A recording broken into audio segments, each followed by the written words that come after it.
This channel does not promote any violence, harmful, or illegal activities. All content provided by this channel is meant for an educational and information purpose only.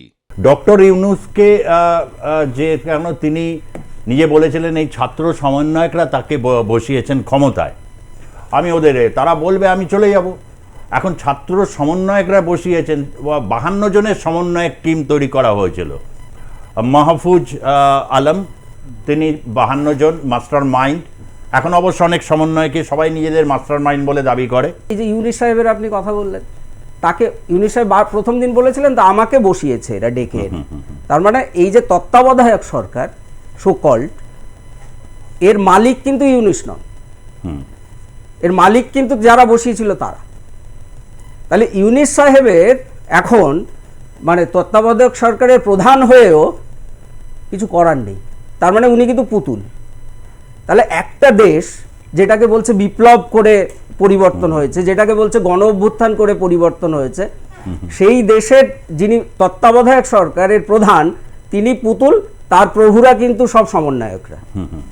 এবার তারা দেখছে যে আমরা যাকে বসালাম ডেকে এনে, ফ্রান্সে ছিলেন, ফ্রান্সে কি সব মানে তখন মনে কিছু একটা ফুটবলের কিছু হবে হয়তো, আমার এত খেয়াল নেই, অলিম্পিক হতে পারে, সেখান থেকে উনি এলেন।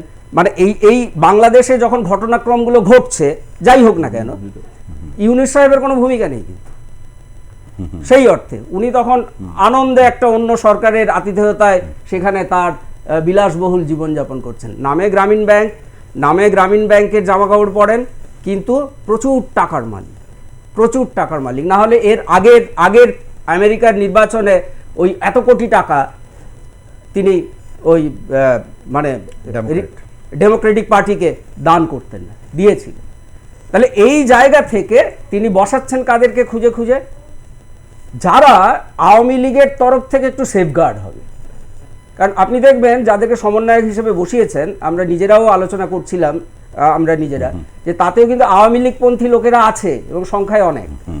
তার মানে আওয়ামী লীগের যে বিক্ষুব্ধ মানুষজন তাদেরকে ঢুকিয়ে এনে এই মুহূর্তে আওয়ামী লীগের মানে আওয়ামী লীগীকরণ করানোর চেষ্টা করছে মানে তত্ত্বাবধায়ক সরকারের মধ্যে। এটা একটা কৌশল। আর ফারুকের কথা বলছেন, এই অভ্যুত্থানের সময় ফারুক, মানে অভ্যুত্থান আবার বলছি কোড আন কোড, আমার কথা নয়, আমি অভ্যুত্থান মানি না এটাকে, সেই সময়ে ফারুকই কিন্তু আওয়ামী লীগের হয়ে কথা বলেছে। সেই সময় ফারুকই কিন্তু শেখ মুজিবুর রহমানের যখন বাড়ি ভাঙচুর হচ্ছে তখন তার হয়ে কথা বলেছেন। সেই ফারুকই তত্ত্বাবধায়ক সরকারের উপদেষ্টাতে জায়গা পেলেন। আমরা যেমন এই 7 সিস্টার নিয়ে ভুগি, এটা তো অস্বীকার করা যায় না, সেখানে বিভিন্ন রকম আউটফিটরা কাজ করে। আমরা তখন বলেছিলাম যে এটা যদি হয় তাহলে চিটাগাং, রংপুর, রাজশাহীতে কাউন্টার হবে, হলো। তখন কিন্তু ওখানে আন্দোলন শুরু হয়নি বাংলাদেশে, আমরা এইখানে বসে আলোচনা করে বলেছিলাম, তখন কিন্তু পাল্টা হলো। চিটাগাংয়ে কি করে দিল, এত সৈন্যবাহিনী থেকে আরম্ভ করে সব এত বিরোধিতা সত্ত্বেও যে বিশাল মিছিল করলো, কাউন্টার করলো। আমি যতদূর জানি কোনোদিন হিন্দুরা এইভাবে কোনোদিন কাউন্টার করতে পারেনি এককভাবে। তারা তখন লড়েছিল 71-এ হিন্দু মুসলমান সবাই মিলে পশ্চিম পাকিস্তানের বিরুদ্ধে, কিন্তু এইবার হিন্দুরা লড়লো। পরে আপনার ইসকন এসছে, তারা নেতৃত্ব দিয়েছে। আজকে ইসকনকে ওরা ওভাবে যে মৌলবাদী আক্রমণ করেছে, আজকে কিন্তু ওরা বুঝতে পারছে যে এর ফলটা কি হলো। আজকে তুলসী গাবার্ডের মতো একজন হার্ডকোর হিন্দু এবং যে এই ইসকনের একদম মানে ডাইহার্ড ফলো না, ওখানে উনি দীক্ষিত বটে, হিন্দু ধর্ম ওখান থেকে গ্রহণ করে, তাকে দিচ্ছে কি আমি মানে পৃথিবীর সব থেকে শক্তিশালী দেশ, তার ইন্টেলিজেন্সের পুরো দায়িত্ব, মানে এটা ভাবা যায় না। এটা দুটো জিনিস আমার কাছে, যে এটা ডক্টর ইউনূসকে কে বসালো, জো বাইডেন ডেমোক্র্যাটরা বসালো একটাই উদ্দেশ্য, সেটা হচ্ছে যে এখানে একটা খ্রিস্টান করবে। আর তার থেকেও বড় হচ্ছে চাপে রাখা। আপনি এটা জানেন যে ইদানিং জয়শঙ্করের মাধ্যমে চীন এবং ভারতের একটা টাই আপ হচ্ছিল, এটা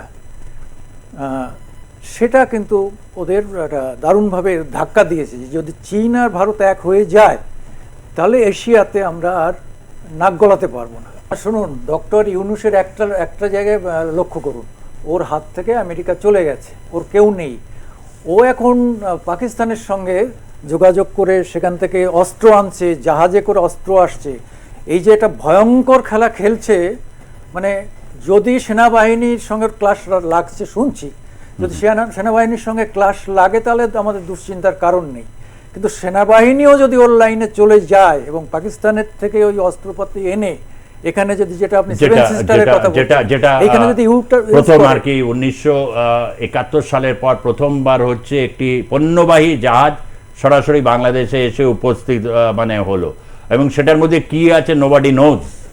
কেন মনে আছে নিশ্চয়ই যে লুৎফুজ্জামান বাবর, তাকে ওই যে প্রায় 12টা ট্রাক ধরা পড়েছিল তখন শেখ হাসিনা মানে মানে বিএনপির সময় লুৎফুজ্জামান বাবরকে দেখা গেছিল একেবারে হার্ডকোর একজন হচ্ছে মৌলবাদী যে মন্ত্রী হয়েছিল, প্রতিমন্ত্রী, তাকে দেখা গেছিল এবং সেই জেল খাটছে। এরকম অনেকেই তারা ছাড়া পেয়ে গেছেন। সুতরাং এই কনসাইনমেন্ট বা এই এবং হচ্ছে আর্থিক অবরোধ আগামী দিনে তাহলে বাংলাদেশকে একটা আগ্নেয়গিরির উপর গিয়ে দাঁড়াতে চলেছে। বাংলাদেশ তো আগ্নেয়গিরির ওপরে এক্ষুনি আছে। কারণ আমরা আজকের আলোচনায় একদম শুরুতেই যে কথাটা বলছিলাম সেটা হচ্ছে বৈষম্য বিরোধী সরকার, মানে বৈষম্য বিরোধী আন্দোলনের যারা হোতা, তারা এই মুহূর্তে দাঁড়িয়ে বাংলাদেশে বৈষম্যকেই লাগু করছে।